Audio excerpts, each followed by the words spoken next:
ಕೂಲಿ ಕಾರ್ಮಿಕರು, ಆದಿವಾಸಿಗಳು, ಮಹಿಳೆಯರು, ಸಣ್ಣ ರೈತರು ಇವರೆಲ್ಲರಿಗೂ ಕೂಡ ಉದ್ಯೋಗವನ್ನ ಕೊಡ್ತಕ್ಕಂಥ ಕಾಯ್ದೆ ಸುಮಾರು 100 ದಿನಗಳು ಒಂದು ವರ್ಷದಲ್ಲಿ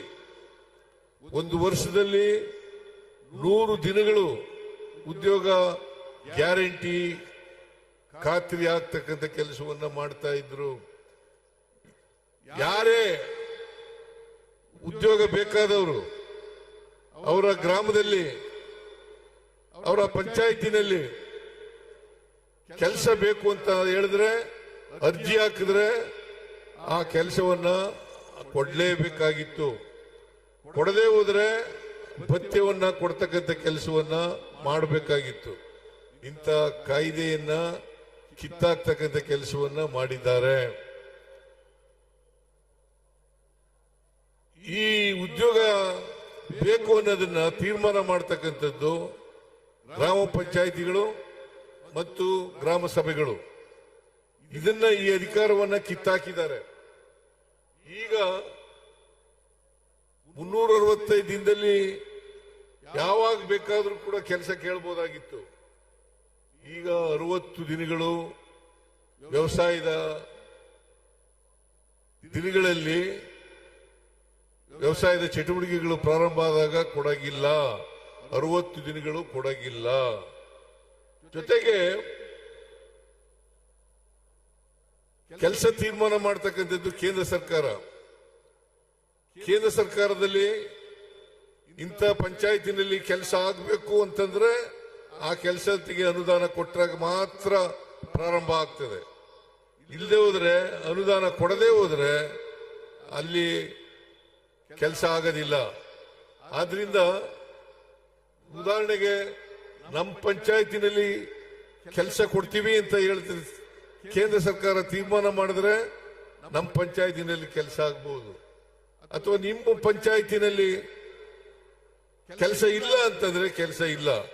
ಒಂದ್ ಕಡೆ ಗ್ರಾಮ ಪಂಚಾಯತಿನಲ್ಲಿ ಕೆಲಸ ಕೊಡಬೇಕು, ಇನ್ನೊಂದು ಪಂಚಾಯತಿನಲ್ಲಿ ಗ್ರಾಮ ಪಂಚಾಯತಿನಲ್ಲಿ ಕೆಲಸ ಇರೋದಿಲ್ಲ.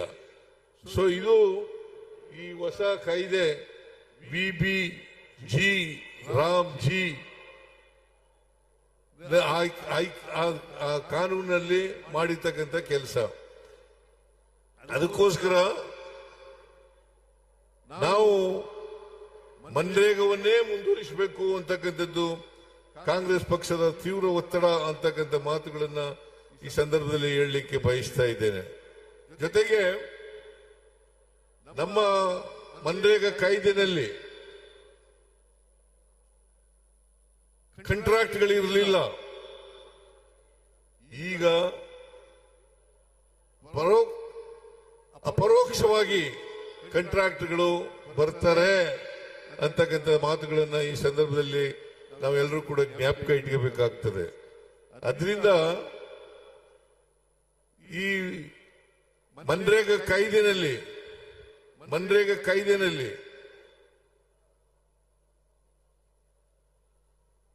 100 ದಿನ ಉದ್ಯೋಗ ಮಾಡಿದ್ರೆ ಅಷ್ಟು ದಿನಗಳ ಕೆಲಸದ ಮಜೂರಿಯನ್ನ ಕೊಡಬೇಕಾಗಿತ್ತು. ಸಾಮಗ್ರಿಗಳಿಗೆ ಮಾತ್ರ 10% ಕೊಡ್ತಕ್ಕಂಥ ಕೆಲಸವನ್ನು ಮಾಡ್ತಾ ಇದ್ರು. ಈಗ ರಾಜ್ಯ ಸರ್ಕಾರ 40% ಕೊಡಬೇಕು, ಕೇಂದ್ರ ಸರ್ಕಾರ 60% ಕೊಡಬೇಕು ಅಂತ ಈ ಹೊಸ ಕಾಯ್ದೆನಲ್ಲಿ ಮಾಡಿದ್ದಾರೆ. ಅದರಿಂದ ರಾಜ್ಯ ಸರ್ಕಾರಗಳ ಹಿತ ಕಾಪಾಡೋದ್ರಲ್ಲಿ ಸಂಪೂರ್ಣವಾಗಿ ಕೇಂದ್ರ ಸರ್ಕಾರ ಮರೆತಿದೆ ಅಂತಕ್ಕಂಥ ಮಾತುಗಳನ್ನ ಈ ಸಂದರ್ಭದಲ್ಲಿ ಹೇಳಲಿಕ್ಕೆ ಬಯಸ್ತಾ ಇದ್ದೇನೆ. ಅದರಿಂದ ನಾವು ಈ ಕಾಯ್ದೆಯನ್ನ ಉಳಿಸ್ಕೋಬೇಕಾದದ್ದು, ರಕ್ಷಣೆ ಮಾಡ್ಕೋಬೇಕಾಗಿರ್ತಕ್ಕಂಥದ್ದು ಅತ್ಯಂತ ಅವಶ್ಯ, ಅನಿವಾರ್ಯ ಅಂತಕ್ಕಂಥ ಮಾತುಗಳನ್ನ ಈ ಸಂದರ್ಭದಲ್ಲಿ ತಾವೆಲ್ಲರೂ ಕೂಡ ಅರ್ಥ ಮಾಡ್ಕೊಂಡಿದ್ದೀರಿ ಅಂತಕ್ಕಂಥದ್ದು ನನ್ನ ಭಾವನೆ. ಅದರಿಂದ ಇಡೀ ದೇಶದಲ್ಲಿ ಕಾಂಗ್ರೆಸ್ ಪಕ್ಷ ಮನ್ರೇಗಾವನ್ನು ರಕ್ಷಣೆ ಮಾಡಲಿಕ್ಕೋಸ್ಕರ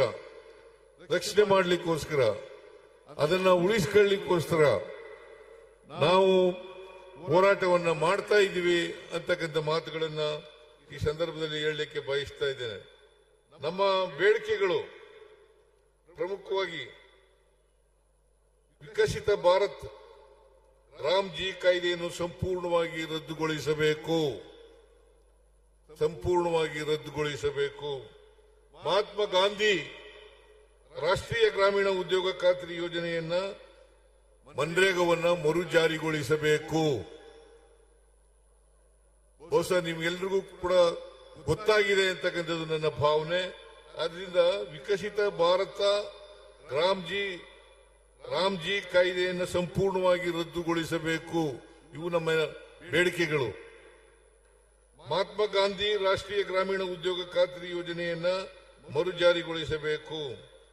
ಜನರ ಉದ್ಯೋಗದ ಹಕ್ಕನ್ನು ಪುನರ್ಸ್ಥಾಪಿಸಬೇಕು. ಜನರ ಉದ್ಯೋಗದ ಹಕ್ಕನ್ನ ಮರುಸ್ಥಾಪಿಸಬೇಕು. ಪಂಚಾಯಿತಿಗಳ ಸ್ವಯಂ ಆಡಳಿತದ ಹಕ್ಕನ್ನು ಮರುಸ್ಥಾಪಿಸಬೇಕು. ದೇಶಾದ್ಯಂತ ದಿನಕ್ಕೆ 400 ರೂಪಾಯಿ ಕನಿಷ್ಠ ವೇತನವನ್ನು ನೀಡಬೇಕು. ಇದು ನಮ್ಮ ಬೇಡಿಕೆಗಳು. ಈ ಬೇಡಿಕೆಗಳು ಈಡೇರೋವರೆಗೆ ನಮ್ಮ ಆಂದೋಲನ ನಿಲ್ಲದಿಲ್ಲ ಅಂತಕ್ಕಂಥ ಮಾತುಗಳನ್ನ ಈ ಸಂದರ್ಭದಲ್ಲಿ ಹೇಳಲಿಕ್ಕೆ ಬಯಸ್ತಾ ಇದ್ದೇನೆ. ಹೇಗೆ ರೈತರ ವಿರೋಧಿ ಕಾಯ್ದೆಗಳನ್ನ ಕೇಂದ್ರ ಸರ್ಕಾರ ಜಾರಿಗೆ ತಂದಾಗ ಹೋರಾಟ ಮಾಡುದು, ಅದೇ ರೀತಿ ನಾವು ಕೂಡ ಹೋರಾಟ ಮಾಡ್ತೇವೆ ಅಂತಕ್ಕಂಥ ಮಾತುಗಳನ್ನ ಈ ಸಂದರ್ಭದಲ್ಲಿ ಹೇಳಲಿಕ್ಕೆ ಬಯಸ್ತಾ ಇದ್ದೇನೆ. ಅದರಿಂದ ಮನ್ರೇಗಾ ಪುನಃಸ್ಥಾಪನೆ ಆಗಬೇಕು. ಅದು ಆಗೋವರೆಗೂ ಕೂಡ ನಮ್ಮ ಹೋರಾಟ ನಿಲ್ಲದಿಲ್ಲ. ನೀವೆಲ್ಲರೂ ಕೂಡ ತಯಾರಾಗಿದ್ದೀರಾ ನೀವೆಲ್ಲರೂ? ಇದು ಹಳ್ಳಿಗಾಡಿನಲ್ಲಿ ನಡೀತಕ್ಕಂಥ ಕಾರ್ಯಕ್ರಮ, ಹಳ್ಳಿಗಾಡಿನ ಜನರಿಗೆ ಕೊಡ್ತಕ್ಕಂಥ ಕಾರ್ಯಕ್ರಮ. ಆದ್ರಿಂದ 16 ಲಕ್ಷ ಏನು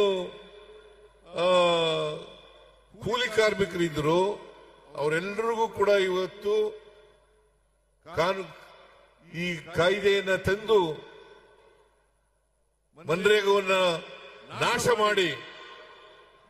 ಮಾಡಿ ಈ ಹಳ್ಳಿಗಾಡಿನ ಜನರ ಕೆಲಸವನ್ನ ಕಿತ್ಕೊಳ್ತಕ್ಕಂಥ ಕೆಲಸವನ್ನ ಮಾಡಿದ್ದೆ.